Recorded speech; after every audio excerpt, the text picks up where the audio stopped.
Bismillahirrahmanirrahim. Assalamualaikum warahmatullahi wabarakatuh. Jumpa lagi di channel YouTube Rivanista, masih di sudut edukasi belajar mudah dan menyenangkan. Bagaimana kabar adik-adik sekalian? Semoga selalu dalam keadaan sehat ya. Sehingga dengan kondisi atau keadaan yang sehat kita bisa belajar bersama untuk membahas soal-soal dari buku penilaian Bu Pena untuk SD atau MI kelas 3, yang mana kali ini kita masih di buku jilid 3B ya, di tema 3 benda di sekitarku ya. Oke, untuk kali ini kita akan membahas soal tema 3 subtema 3 ya.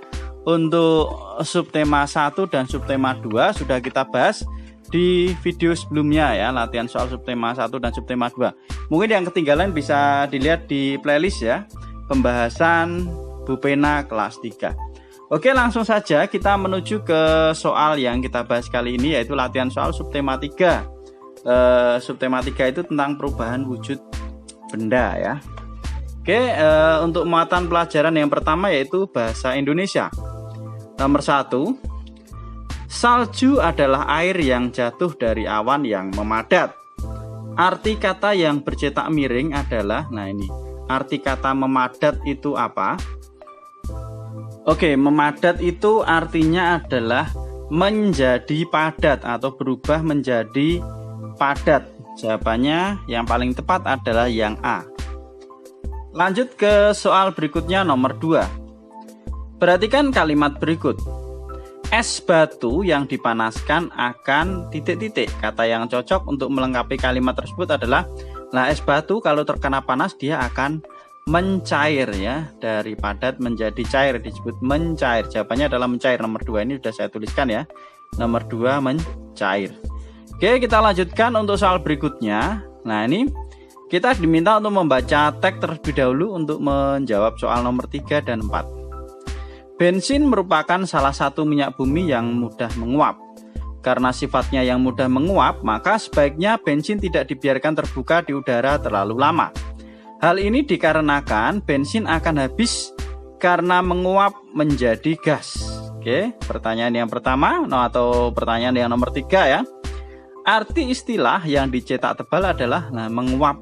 Menguap itu artinya apa? Nah, kalau dari Kamus Besar Bahasa Indonesia, menguap itu artinya hilang atau lenyap. Nah, tapi kalau dalam pelajaran IPA sendiri, menguap itu adalah perubahan wujud ya, perubahan wujud dari cair ke gas, itu menguap ya. Tapi nanti silahkan sesuai kebijakan guru ya, boleh menguap itu artinya perubahan wujud dari cair menjadi gas, atau mau seperti ini juga tidak apa-apa ya. Menguap itu artinya hilang atau lenyap ya, sama-sama ya, artinya juga sama benarnya. Kita lanjut ke soal berikutnya, nomor 4. Berdasarkan teks, tuliskan proses penguapan pada bensin secara singkat. Oke, di sini sudah saya tuliskan ya untuk yang nomor 4. Jadi bensin itu merupakan benda cair. Saat berada di tempat terbuka, bensin akan menguap menjadi gas, itu tadi ya. Jadi dari cair ke gas dia akan menguap. Itu adalah proses penguapan pada bensin. Lanjut ke nomor berikutnya, nomor 5. Ini ada gambar es krim ya. Perhatikan gambar berikut. Tuliskan dengan singkat proses yang terjadi pada benda tersebut dalam 3 kalimat. Kita suruh menuliskan gambar tersebut dalam 3 kalimat. Oke, di sini saya tuliskan kalimat yang pertama. Es krim merupakan benda padat. Saat es krim di tempat terbuka akan mencair. Ini kalimat kedua. Kalimat yang ketiga. Hal itu atau hal ini dikarenakan suhu di sekitar es krim lebih hangat atau lebih panas ya. Ini sehingga es krim akan mencair. Oke, kita lanjutkan ke muatan pelajaran berikutnya, ada matematika ya. Nomor 1. Ibu membeli 5 bungkus mentega dengan berat masing-masing 400 gram. Berat mentega yang ibu beli seluruhnya adalah, nah ini jawabannya adalah 2 kg ya. Caranya kita simak di sini ya. Jadi ibu membeli 5 bungkus mentega ya. Jadi 5, di mana setiap bungkusnya adalah 400 gram. Nah, maka 5 kita kalikan 400 hasilnya adalah 2000 gram. Yang mana di situ satuannya yang ada hanya kilogram, maka dari gram kita ubah ke kilogram. Ya, jadi naik 3 tangga, setiap naik itu dibagi 10. Karena naik 3 tangga berarti dibagi 1000. 2000 dibagi 1000, tinggal nolnya kita coret, hasilnya adalah 2 kg. Maka jawabannya tadi nomor 1 adalah yang C ya. Oke, kita lanjut ke soal berikutnya nomor 2. Perhatikan jam di samping jam tersebut menunjukkan pukul. Lah ini adalah pukul 8 lebih berapa ini? 25 ya. 8 lebih 25. Di sini sudah saya tuliskan ya untuk yang nomor 2. Kemudian lanjut ke nomor berikutnya nomor 3.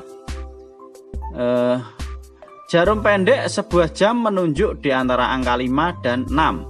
Jika jarum panjang menunjuk angka 8, waktu yang ditunjukkan jam tersebut adalah pukul, oke, untuk yang nomor 3 jawabannya adalah pukul 5 lebih 40 atau 05.40 ya. Kita lanjut ke nomor 4. Gambarlah jam dengan jarum jam yang sesuai untuk masing-masing waktu berikut ya. Ini sudah saya gambarkan ya. Tuh yang A pukul 7 lebih 15, ini yang A 7.15, yang B 12.05 jam 12 lebih 5 menit. Kemudian yang C ada pukul 10 lebih 40, 10 lebih 40 ya ini ya. Jawabannya seperti ini ya gambarnya. Kemudian nomor 5. Jonas dan ibunya mengeringkan 5 kg 450 gram mangga untuk dibuat manisan. Setelah kering, berat mangga menjadi 4 kg 825 gram. Berapa gram berat mangga tersebut berkurang? Nah, ditanya penyusutan atau selisihnya ya setelah kering ya. Oke, untuk yang nomor 5. Jadi mula-mula tadi mangganya adalah 5 kg 450 gram. Atau kalau kita jadikan gram semua berarti ini 5000 ya, 5 kali 1000 5000 tambah 450, hasilnya adalah 5450 gram. Kemudian tadi setelah kering berat mangganya menjadi 4 kg 825 gram. 4 kg berarti 4000 tambah 825, jadi 4825 gram.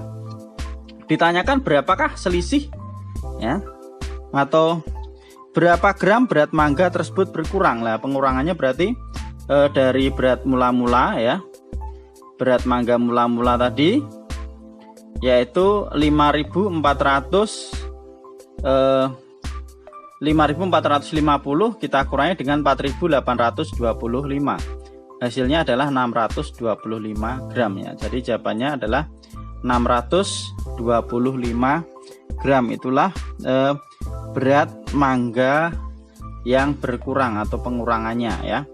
Oke, untuk muatan pelajaran matematika sudah selesai. Kita lanjutkan ke muatan pelajaran berikutnya, yakni muatan pelajaran SBDP. Nomor 1, perhatikan gambar berikut. Gambar tersebut dibuat dengan, kita lihat di sini, gambar ini dibuat dengan 4 garis yang sama panjang ya. Kalau 3 garis jelas bukan, 2 garis apalagi ya, karena garisnya ada 4. Jawaban nomor 1 adalah yang A. Oke, kemudian kita lanjutkan ke nomor berikutnya, nomor 2 ya. Nomor 2 di sini perhatikan gambar berikut. Gambar dekorasi tersebut bertema, kita lihat ini adalah gambarnya seperti matahari. Nomor 3, warna yang sesuai untuk gambar dekoratif berikut adalah ini gambar apel ya. Berarti apel itu cenderung ke warna merah ya. Bisa juga hijau ya, tapi kebanyakan apalagi bentuknya seperti ini adalah apel merah ya. Apel Washington atau apel apa ya itu ini. Jadi nomor 3 jawabannya adalah merah, 1A 2C. Sekarang nomor 4, tuliskan fungsi alat dan bahan berikut saat membuat gambar dekoratif ya. A pensil, B penghapus, C kertas gambar, dan D pensil warna. Oke, untuk yang nomor 4, pensil. Pensil itu gunanya untuk membuat rancangan gambar ya. Di sini pensil untuk membuat rancangan gambar, kemudian penghapus untuk menghapus dan merapikan rancangan gambar atau sketsa ya, rancangan gambar itu. Kemudian yang C kertas gambar. Kertas gambar itu sebagai media gambar atau tempat untuk menggambarnya. Kemudian pensil warna, fungsinya untuk mewarnai gambar ya, supaya menjadi lebih bagus. Oke, kita lanjutkan ke nomor berikutnya, nomor 5. Perhatikan gambar berikut. Ini ada gambar kupu-kupu ya. Oke. Kemudian di sini pertanyaannya adalah apa tema dari gambar dekoratif tersebut ya? Temanya adalah kupu-kupu ya, bertema binatang yaitu kupu-kupu. Kemudian yang B, tuliskan unsur gambar ya. Unsur gambar dekoratif tersebut. Unsurnya terdiri dari apa? Gambar dekoratifnya terdiri dari unsur garis dan juga warna ya. Biasanya ada warna-warna, apalagi kupu-kupu supaya lebih indah. Kita lanjut ke mata pelajaran berikutnya yaitu PKN. Nomor 1, orang yang memimpin sekolah adalah kepala sekolah jawabannya. Nomor 2, tugas seorang siswa di sekolah adalah, tugas siswa itu apa? Nah ini, belajar dan mengerjakan tugas dari guru. Ini tugas dari seorang siswa. Nomor 3, Dedi dan teman-temannya melakukan percobaan di kelas menggunakan es batu dan air. Ternyata lantai kelas menjadi basah. Hal yang sebaiknya dilakukan Dedi dan teman-temannya adalah, yang dilakukan Dedi dan teman-teman apa kalau lantai kelasnya basah? Ya, ini membersihkan lantai yang basah agar tidak membuat celaka atau tidak mencelakai orang lain, bahkan diri sendiri ya. Kalau lantainya basah, kepleset, jatuh lah itu akan membuat celaka lah itu. Sekarang kita ke nomor berikutnya, nomor 4. Tuliskan peran dari warga sekolah berikut. Ada siswa, guru kelas, pustakawan, penjaga sekolah, dan kepala sekolah. Oke, untuk yang nomor 4 ya. Kita simak di sini tugas dari siswa yaitu belajar dan mengerjakan tugas ya, belajar dan mengerjakan tugas. Kemudian untuk guru kelas ya, mendidik dan bertanggung jawab atas murid di kelas yang dia ampu. Nah, selanjutnya pustakawan. Pustakawan itu tugasnya mengelola perpustakaan. Penjaga sekolah tugasnya menjaga keamanan sekolah. Kepala sekolah ini sebagai pemimpin di sekolah ya, bertanggung jawab atas sekolah ya, bertanggung jawab keseluruhan atas sekolah. Itu tugas dari kepala sekolah. Lanjut ke soal terakhir ya, untuk muatan pelajaran PKN sekaligus untuk latihan soal tema 3 subtema 3. Apa yang perlu diperhatikan dalam pembagian peran dalam suatu kegiatan kelompok? Nah, yang perlu diperhatikan apa? Nah, di sini. Jadi setiap anggota kelompok itu mendapat tugas dan tanggung jawab dengan adil dan sesuai kemampuan. Jadi itu adalah yang harus diperhatikan saat pembagian peran dalam suatu kelompok. Oke, terima kasih sudah meluangkan waktu untuk belajar bersama ya. Mohon maaf apabila ada kekurangan. Silahkan pertanyaan ataupun saran bisa dituliskan di kolom komentar. Dan apabila tidak mau ketinggalan update video dari channel kami Rif'a Anista, silahkan yang belum subscribe bisa subscribe terlebih dahulu ya.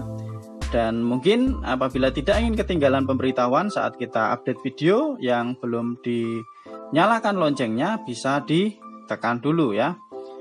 Sekali lagi terima kasih dan mohon maaf, sampai jumpa di video-video kami berikutnya. Saya akhiri, assalamualaikum warahmatullahi wabarakatuh.